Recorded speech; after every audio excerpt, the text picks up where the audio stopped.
Hello student, स्वागत है आप सभी का पुनः एक नए हाफ ईयरली के पेपर में। बेटा ये पेपर कोडिंग बेटा आपका क्लास ट्वेल्थ केमिस्ट्री का पेपर है बेटा। और पेपर कोडिंग की अगर बात किया जाए तो 6000 का पेपर कोडिंग रहने वाला है बेटा। आपका समय की बात करें, आपका 3 घंटे 15 मिनट का आपका समय मिलेगा। 3 घंटे 15 मिनट का आपका समय मिलेगा। अब पूर्णांक आपका रहेगा 70। तो स्टार्टिंग में बेटा देखिए कुछ आपको निर्देश दिए रहेंगे।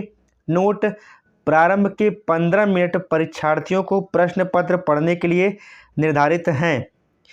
और निर्देश: आपका सभी प्रश्न अनिवार्य है। दूसरा आपका बेटा यहाँ पे प्रत्येक प्रश्न के निर्धारित अंक उनके समक्ष दिए गए हैं।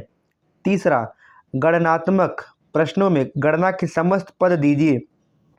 और चौथा, जहां आवश्यक हो रासायनिक समीकरण भी दीजिए। तो स्टूडेंट ये आपका देखिए पहला आपका बहुविकल्पी प्रश्न है।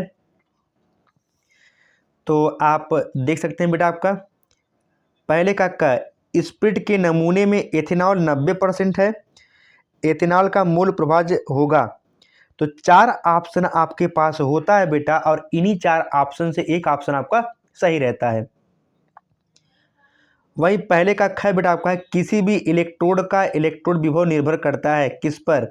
ऑप्शन नंबर 1 धातु की प्रकृति पर, दूसरा विलयन की मूलरता पर, तीसरा विलयन के ताप पर, और वहीं चौथा आपका है इन सभी पर। तो 4 ऑप्शन आपके पास बेटा दिए रहते हैं, और इनमें से एक ऑप्शन आपका सही रहता है बेटा। गया आपका है बेटा उत्प्रेरक परिवर्तित करते हैं।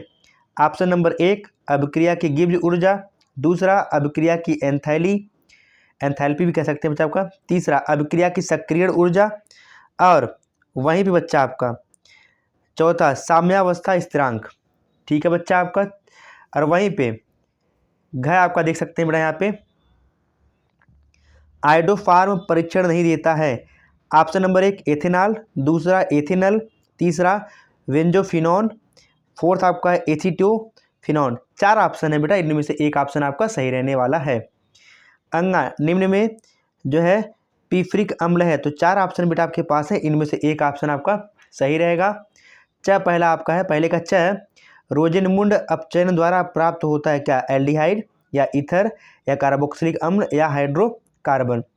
चलिए ये रहे आपके देखिए बहुविकल्पी में टोटल 1 2 3 4 5 6 क्वेश्चन। प्रत्येक प्रश्न आपका 1 नंबर का रहने वाला है बेटा। दूसरे का क बच्चा वांट हाफ गुणांक किसे कहते हैं? दूसरे का क बच्चा आपका है कि वांट हाफ गुणांक किसे कहते हैं, इसकी परिभाषा देनी है बेटा। दूसरे का ख मानक इलेक्ट्रोड विभव किसे कहते हैं? यह आपका बेटा रास जो है वैद्युत विभव जो है वैद्युत विभव नहीं बच्चा आपका, जो आपका चैप्टर है, चैप्टर नंबर कौन सा चैप्टर बच्चा का? थर्ड नहीं सेकेंड चैप्टर, विलयन के बाद का जो चैप्टर आपका है वैद्युत रसायन, वहां से आपका ये लिया गया है बेटा। उसके बाद आपका ले चलते बच्चा आपका यहाँ पे दूसरे के ग रीमर टीमैन अभिक्रिया का रासायनिक समीकरण लिखिए। घ ल्यूकास अभिकर्मक किसे कहते हैं? तीसरे का क बेटा मोलर अवनमन स्थिरांक किसे कहते हैं? 2 नंबर का ये भी प्रश्न रहेगा। तीसरे का ख बेटा आपका चालकता को परिभाषित कीजिए। वहीं पे तीसरे का ग शून्य कोटि की अभिक्रिया के लक्षण लिखिए। तीसरे का घ एथेनॉल के उपयोग लिखिए। तो ये सभी प्रश्न बेटा 2 नंबर के हैं। और चौथा आपका यहाँ पे देखिए चौथे का क मोल अंश से आप क्या समझते हैं, उदाहरण सहित समझाइए। और चौथे का ख बेटा विशिष्ट एवं मोलर चालकता में अंतर स्पष्ट कीजिए। चौथे का ग सिद्ध कीजिए कि प्रथम कोटि की किसी अभिक्रिया के अर्धायु अभिकारक की प्रारंभिक सांद्रता पर निर्भर नहीं करती है। तो ये प्रत्येक प्रश्न 3 नंबर के हैं बेटा आपका। हेलोएरीन क्या है, इसकी एक प्रतिस्थापन अभिक्रिया लिखिए। ये सभी प्रश्न बेटा आपके 3 नंबर के हैं। पांचवें का क प्रतिपरासरण को उदाहरण सहित स्पष्ट कीजिए। पांचवें का ख वैद्युत अपघटनी सेल तथा गैल्वनी सेल में अंतर स्पष्ट कीजिए। तो ये सभी प्रश्न बेटा 4 नंबर वाले हैं। तो आप अच्छे से देखिए बच्चा आपका ल्यूकास परीक्षण क्या है, पांचवें का ग आपका यहाँ पे है। ल्यूकास परीक्षण क्या है, इसका प्रयोग किस प्रकार के यौगिकों को पहचानने में किया जाता है, उदाहरण से समझाइए। और घ, पाँचवें का घ, निम्न पर टिप्पणी लिखिए। तो 4 नंबर के दोनों प्रश्न है बेटा, राइमर टीमन अभिक्रिया वही डीडीटी। और उसके बाद आपका आते हैं आपका छठवें की तरफ। प्रत्येक प्रश्न आपका 5 नंबर का रहेगा और इसमें से एक प्रश्न करना है और अथवा करके आपको मिलेगा। छठवें का क, पराशर दाब ज्ञात करने की बर्कल हार्टले विधि का सचित्र वर्णन कीजिए। यदि आपको ये प्रश्न नहीं आता है तो इसके स्थान पर दिया गया प्रश्न अथवा में फिनॉल बनाने की विधियां लिखिए, इसकी नाइट्रीकरण सल्फोनीकरण अभिक्रिया भी दीजिए। उसके बाद छठवें का ख बच्चा, प्रथम कोटि की अभिक्रिया किसे कहते हैं, इसका गतिक वेग समीकरण स्थापित कीजिए। और यदि आपको ये नहीं आता है तो इसके स्थान पे अथवा में दिया हुआ प्रश्न सीसा संचायक सेल का सचित्र वर्णन कीजिए। 5 नंबर वाले ये प्रश्न रहने वाले हैं बेटा।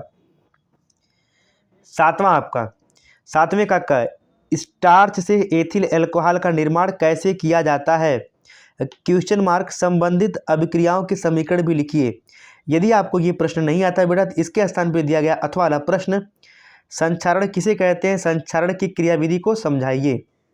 सातवें का ख बेटा, आप लिखेंगे कोलराउस नियम को समझाइए, इसके अनुप्रयोगों का वर्णन कीजिए। यदि आपको ये प्रश्न नहीं आता है बेटा तो इसके स्थान पे अथवा में दिया गया 2.25 ग्राम ग्लूकोज जिसका अणुभार होता है 180 को 25 ग्राम जल में घोलने पर हिमांक में 0.93 डिग्री सेल्सियस की कमी होती है। जल के मोलल अवनमन स्थिरांक की गणना कीजिए। तो ये रहा बेटा एक आपका नया पेपर हाफ ईयरली का, जो कि बच्चों का काफ़ी डिमांड था कि सर C6000 पेपर कोडिंग का आप जो है C6000 पेपर कोडिंग का जो है केमिस्ट्री का पेपर हमें प्रोवाइड कर दीजिए। तो बच्चे तो आपके देखिए आपके डिमांड के अकॉर्डिंग मैंने पेपर प्रोवाइड कर दिया है। बाकी कुछ कोडिंग ऐसा रहा जो नहीं मिल पाया बच्चा, बच्चों का कमेंट आया ज़्यादा तो बेटा नहीं मिल पाया है, उसके लिए हम क्षमा चाहेंगे। तो बट आप सब अपनी पढ़ाई लगातार करते रहिएगा बच्चा, मैं वीडियो कंटिन्यू लाता रहूँगा। तो मिलते हैं अपने ऐसे ही नेक्स्ट नए हाफ ईयरली पेपर में। तब तक के लिए स्टूडेंट धन्यवाद माय डियर स्टूडेंट।